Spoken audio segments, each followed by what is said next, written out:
Hello students, I hope you all in the 7th heaven. This class is the continuation of the previous class. We are learning 7th last unit prose, the birthday letter written by Jawaharlal Nehru. Let's quickly recall the previous class. Yes, when this Jawaharlal has a daughter, okay, her name is Indira. When he was started to write letter, which year? 1928. Clear?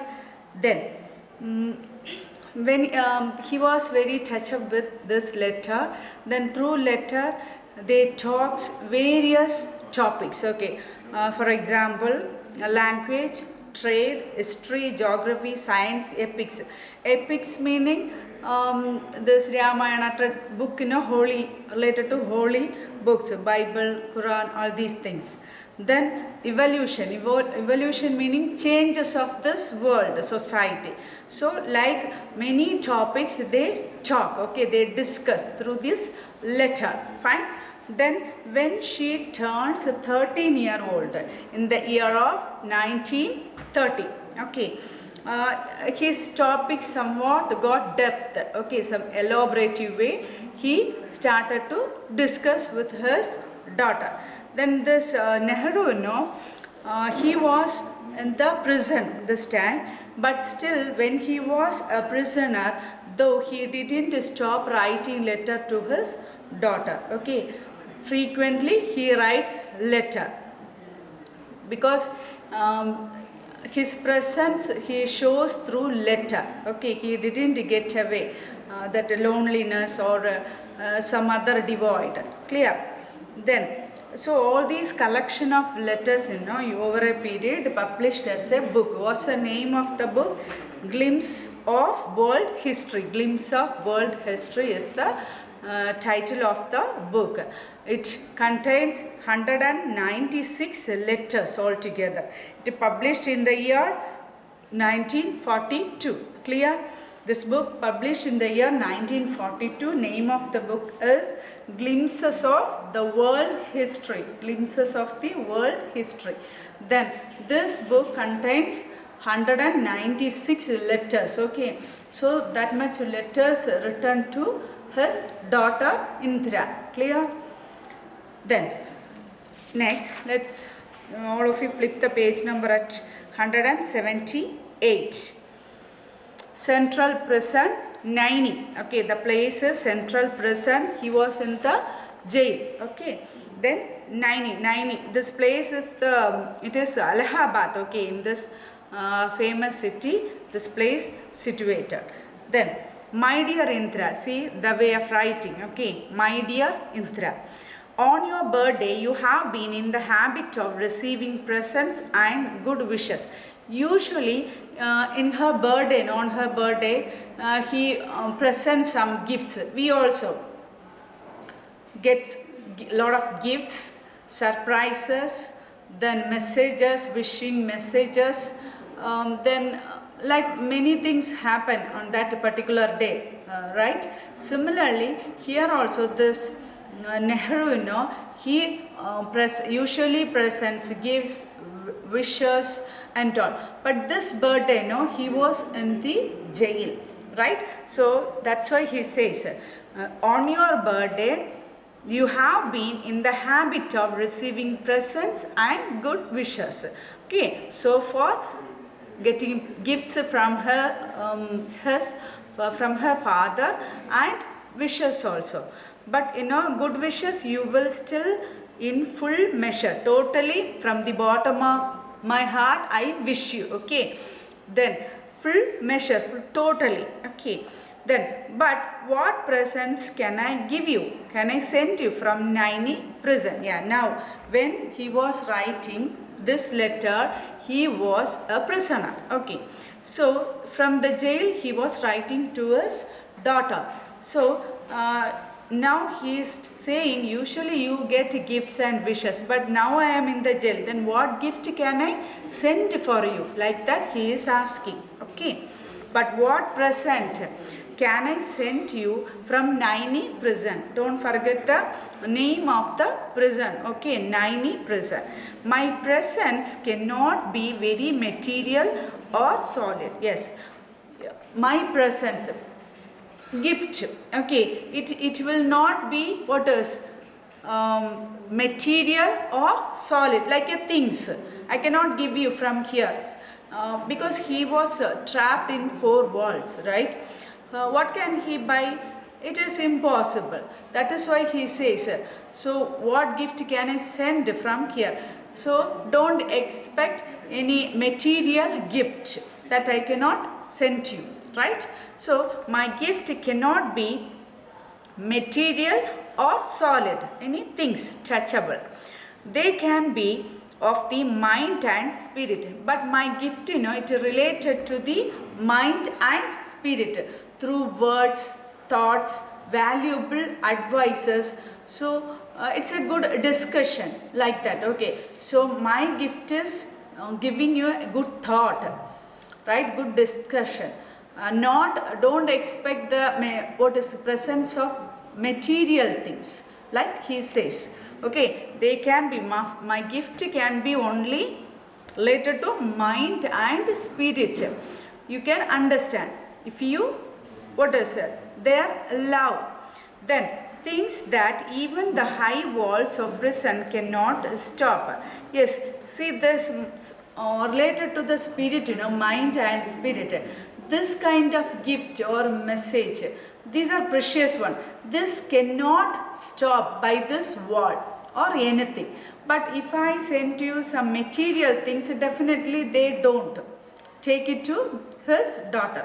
But at the same time, letters, through letters he is sending a good spirit, good mind, that no one can stop that. That's what he mentions here, right? They can be of the mind and spirit. Things that like this type of gift, okay, good messages, like these things, no one can stop, even the high walls prison, right? Then of high walls of prison cannot stop. Clear? Read along with me. On your birthday, you have been in the habit of receiving presents and good wishes. Good wishes you will still have in full measure, the whole heart. Okay, totally. But what presents can I send you from Naini prison? My presence cannot be very material or solid. See here, she is just 13-year-old, small girl. Definitely kids expect material things, right? That's why father says, I am in the prison, I cannot send material things. Fine. They can be of the mind and spirit. It is related to your mind, our mind and thoughts, right? Then things that even high walls of prison cannot stop. Such kind of gift, no one can stop this. Clear? Then let's move on. Next paragraph. You know, sweetheart, see the way of writing. Sweethearts in a lovely, lovable way they express, right? You know, sweetheart, how I dislike, aversion, okay, hate. How I dislike sermonizing and doling out good advice. See this Nehru, he doesn't like giving advice. Sermonizing meaning giving lecture. See now also parents or teachers, whoever it's, even in the church or any particular speech, wherever we are turning, in every walks of life we can get enough advice, right? So here Nehru says this sermon, that is what sermonizing. Sermonizing, I dislike that. I don't like giving what is advice, like simply lecturing. Doling out also holding mic and giving advice, that same only, right? Sermonizing and giving lecture of advice. Don't do this, don't do that, like this. Okay, if you do this, you may face this consequence, you may face that consequence.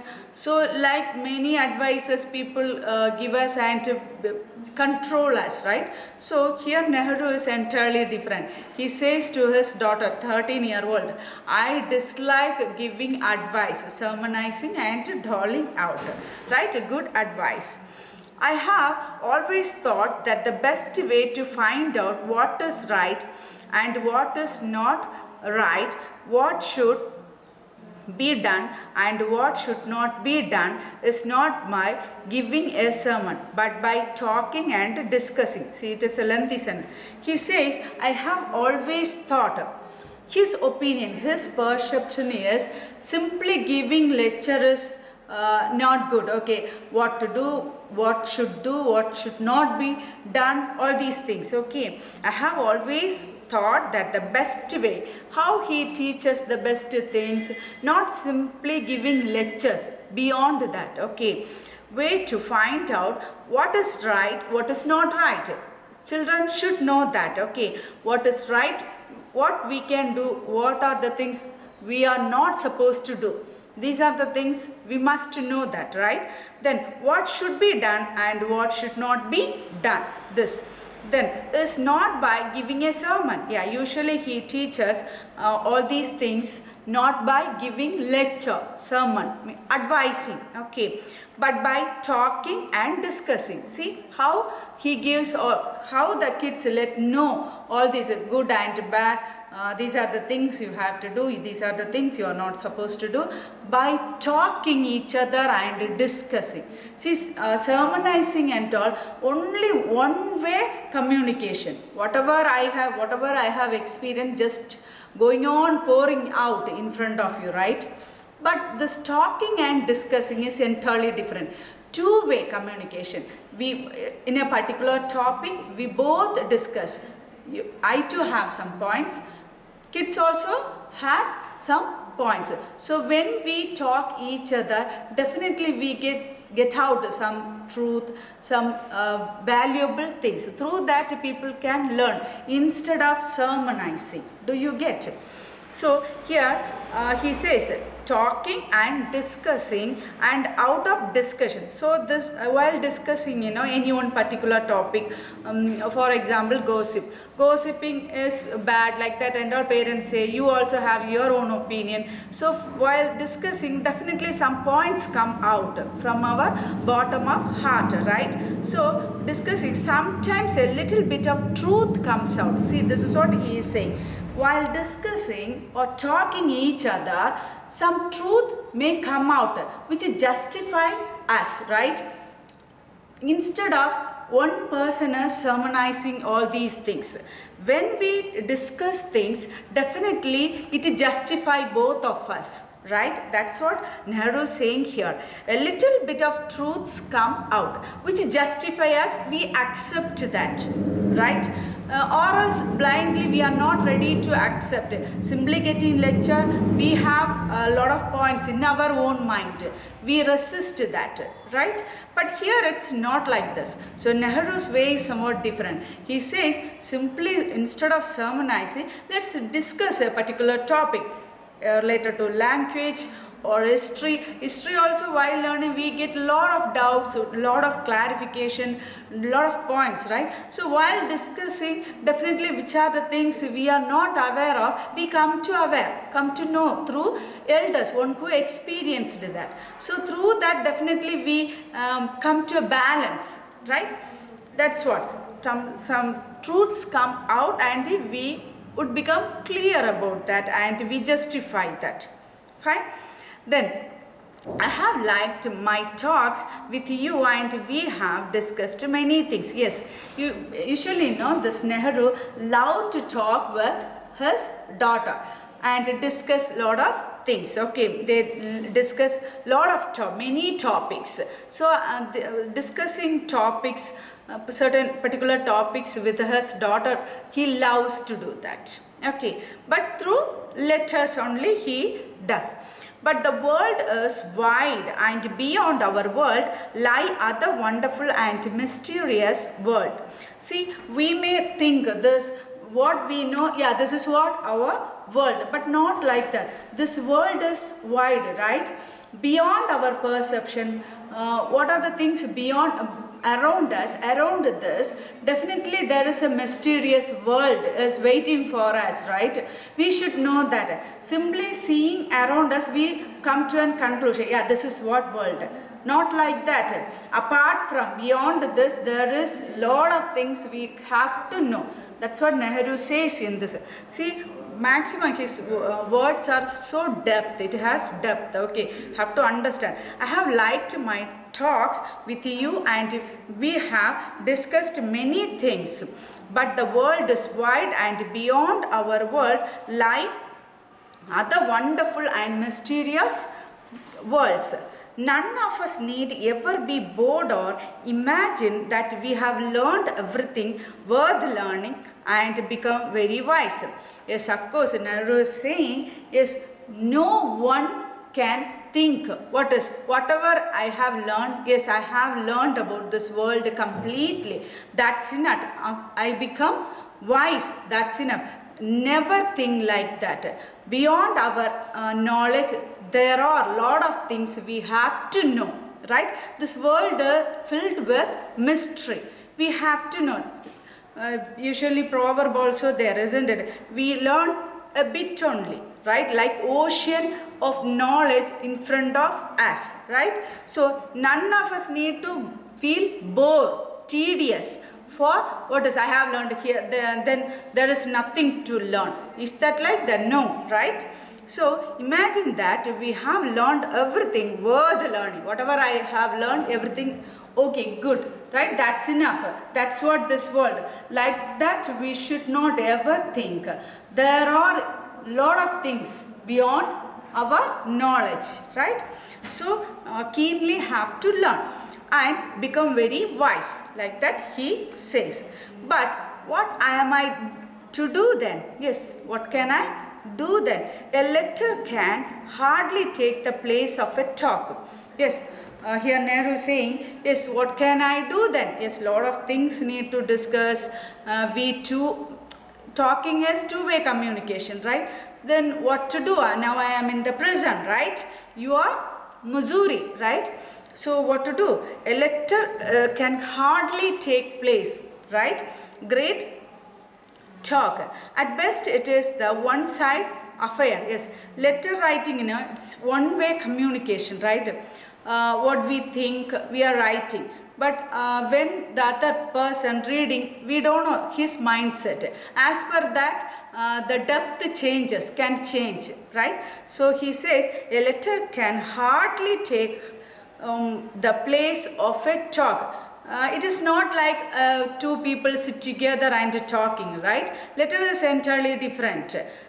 We are in one mindset, so we are writing now. Then when you are reading after 2 or 1 week, your mindset is different. So the way of your, how you are taking that and all different, right? Than discussing each other. So that's what here he explains. At the best is one-sided affair. Imagine that I have made a suggestion to you for you to think over as if we really were having a talk. Yes, so he is suggesting what is, when I am writing letter, when you are reading, just think we were talking each other. Okay, as if we were talking each other. Like that you think and read. Then only it's quite interesting, or else it's quite boring only, right? Do you get the sentence? Imagine that I have made a suggestion. Okay, I made a suggestion to you for you to think over as if just to think.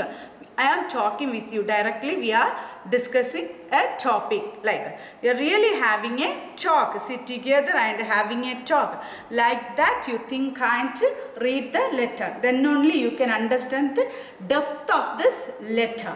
Clear? Then let me read this. You know, sweetheart, how I dislike sermonizing and doling out good advice. I have always thought that the best way to find out what is right and what is not right, what should be done and what should not be done, is not by giving a sermon but by talking and discussing, and out of discussion sometimes a little bit of truth comes out. I have liked my talk with you and we have discussed many things. But the world is wide and beyond our world lie other wonderful and mysteries. Mysteries worlds. None of us need ever be bored or imagine that we have learned everything worth learning and become very wise. Should ever and never think like that. Okay. Beyond our expression, lot of things we have to know, right? Filled with that. Then, but what I am to do then? A letter can hardly take the place of a talk. At best, it is one-sided affair. Yes, one-sided affair means in a moment the Nehru is writing, right?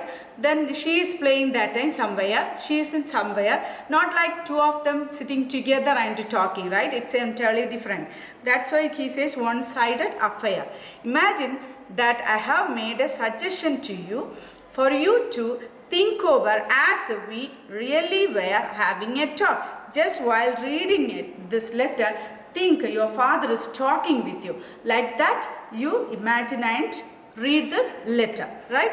Because his letters are that much depth. Okay, his thoughts, everything has that much profound words, right? Do you get this much? I stop here. I continue in the next class. Please read this 2-3 times and write the assignments. Okay, learn the difficult words and all. Read it. Thank you. Meet you in the next class.